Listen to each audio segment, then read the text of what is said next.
Hey you guys, summer's almost over, so I just wanted to go over with you some essentials to have around the house for when you start your homeschool year, especially for new moms.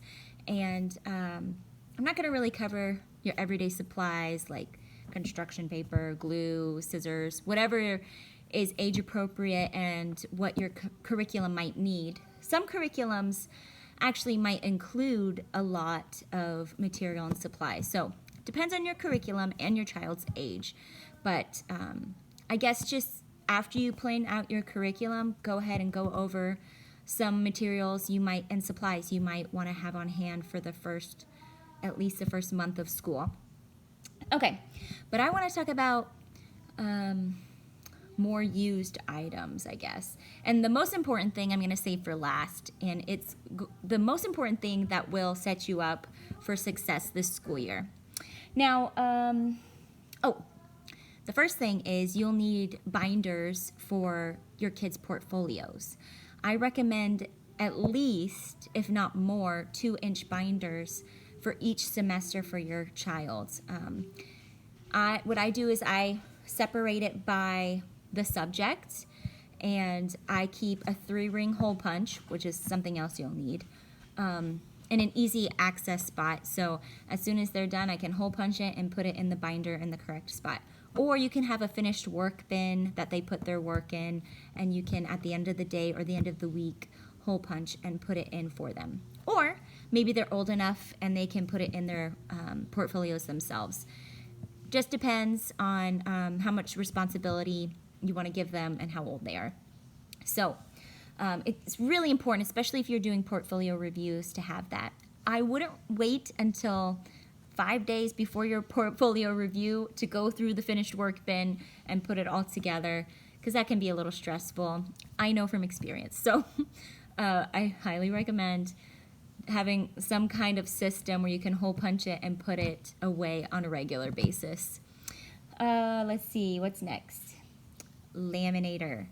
We use our laminator all the time. Before I had our curriculum that we use right now, I kind of pieced together their learning experience. Sorry, my dog. And I use my laminator religiously. So we still use our laminator, but not as much when I was kind of piecing their homeschooling together. But there are often times where I run into things that I want to have laminated and reuse. So we use our laminator frequently. I got it off at Amazon for $30. The laminating paper that you can buy is inexpensive as well. So it's a really worthwhile purchase. You should get one.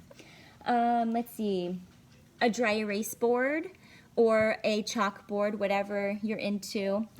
I highly recommend having a visual aid for workspace that either you or your child can use, both probably.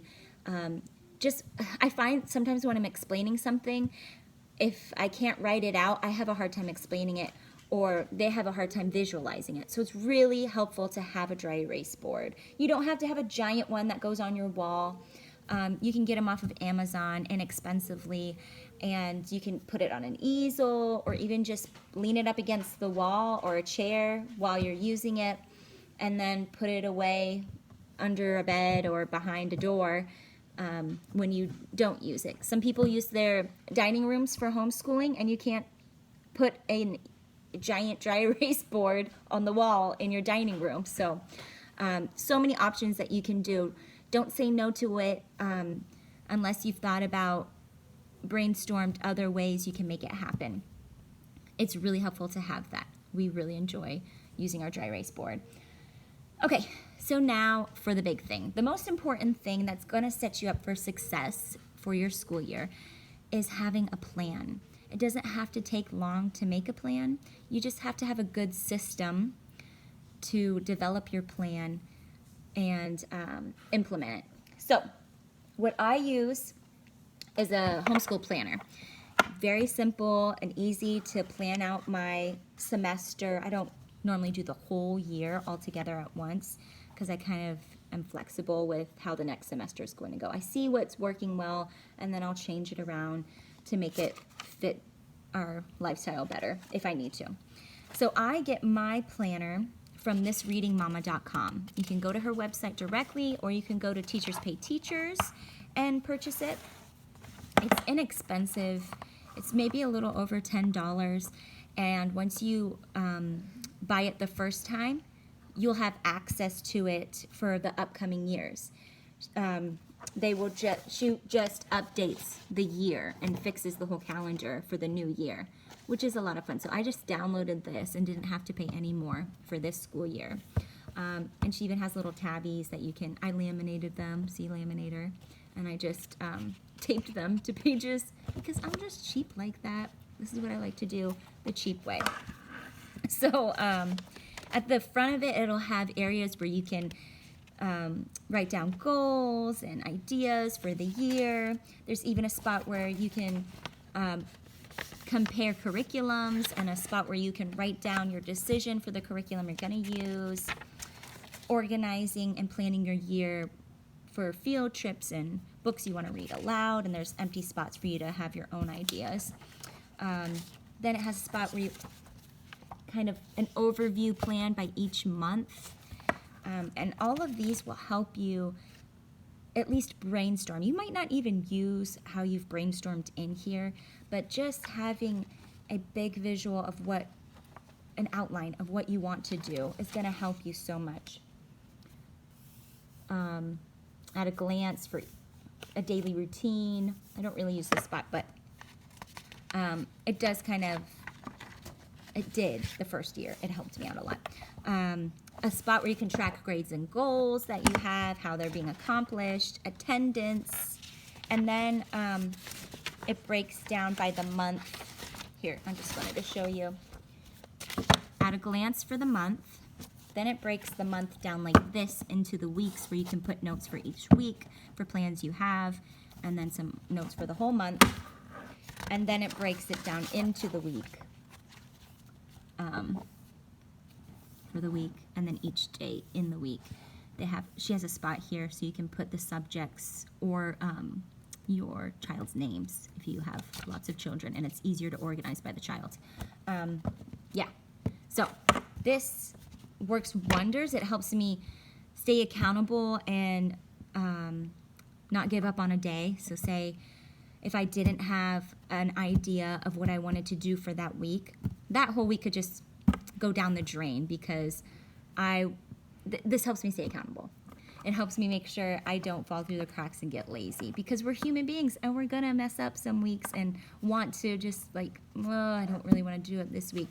But we're more likely to be successful if we have a plan in place. So get yourself a planner. Even if you have a curriculum like mine that is super easy to use and straightforward to where you don't have to do a lot of prep work. That's why we use our curriculum. And most days I just go on in and start the curriculum and just follow along with it. But having this helps me have an idea of what subjects we're going to be doing which day. And sometimes I'll change it around, but this helps me form my ideas and be prepared to be successful with our kids for the year. Now, here's the problem I run into with this, because I love planners, all sorts of planners, I have them, but what happens is I put them down in a little cubby spot or where I keep my planners, and then I don't pick it up for 2 days, 5 days, a week, 3 weeks. That happens to me a lot. I just get so busy on my feet, I don't come back to my desk and sit down and actually go over, okay, what were we going to do this week? And then later when I come back and I look back at what I had planned, there's things that I missed out on doing because I completely forgot about it. And it's extremely frustrating because I love to stay organized. I'm not extremely organized, but I love to have a roundabout outline of what I'm going to do. Sorry. My husband's outside and my dogs are going crazy because they want to be outside with him. So having a planner helps me stay accountable on what we're doing. But the thing is, like I said, sometimes I don't go and pick up my calendar, my planner here, because it's at the desk and I'm not going to sit down at my desk every day because I don't think about it. So to solve that problem, I made something really cool that I'm excited to share with you. I have to take you to my kitchen to show you. It is a wall planner, a daily wall planner. It's kind of decorative because I wanted it to be stylish since it's in my kitchen and people can see it. I didn't want it to be this plain, boring thing. But it's practical because I can use it. Helps me stay accountable with this. At the end of the day, put the kids to bed, finish anything I need to do, and before I relax and have me time or time with my husband, I grab this and I go to my wall calendar and I match them up. And then I'm regularly on top of, okay, what are we doing tomorrow for school? Or then, and then the next day we do the same. And it just mentally prepares me for success for every day. So I love it. I'm really excited to share it with you and see, maybe it will help you out. So the lighting's not very bright in here in the evening, so we're gonna work with what we have. All right, so on this side, I broke it down by the hour and I'll just fill in. I'm not extremely specific on my hours. We'll just, about around that time, we're gonna finish, and start lunch or whatever.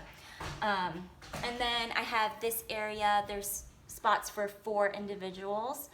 And so I'll do my spot, my husband, and then my kids. And it will depend on the age, how well they fill this out. Or right now, I just fill out chores I want them to do. But as they get older, they'll probably fill this out themselves. But this helps us be on the same page. My husband needs to get important things done, or I need to get important things done. We can make sure and include it over here, but we know to each other that those are the important things that really need to get accomplished for the day. Or sometimes it's a weekly kind of spot. But either way, we use it, it works great. We have a Bible focus spot for the Bible focus, that memory verse, that's the word I'm looking for, memory verse for the week or for the subject. Sometimes it's our Sunday school memory verse. And then my last spot down here is tasks like laundry or vacuuming, anything like that that we need to use. But yeah, that is my daily planner that I made. We utilize it already without it being this school year, but I'm really excited to use it this school year and make sure this is keeping me accountable. That is keeping me accountable with this, and just have a successful school year. If you're interested in the wall planner, go to my bio and click on the link, and it will take you to my shop, where I decided that other moms probably need this too. And after making a few for family and friends, I was like, you know what? I'm gonna make it available to all mamas. So if it's something you're interested in, check it out. If you have essentials that you use every year for homeschooling that you think I should include, please leave it in the comments for new moms and help them kind of plan out what they need to have for this school year. I'm going to be making another video coming soon about what we're going to be doing for our curriculum, kind of an outline of what our school year is going to be. Maybe it will help you kind of plan your school year and talk about our curriculum a little bit more and what we choose to do. You can also go back and watch my end of the year review on our curriculum and what we did for last year if you have kindergartners. All right.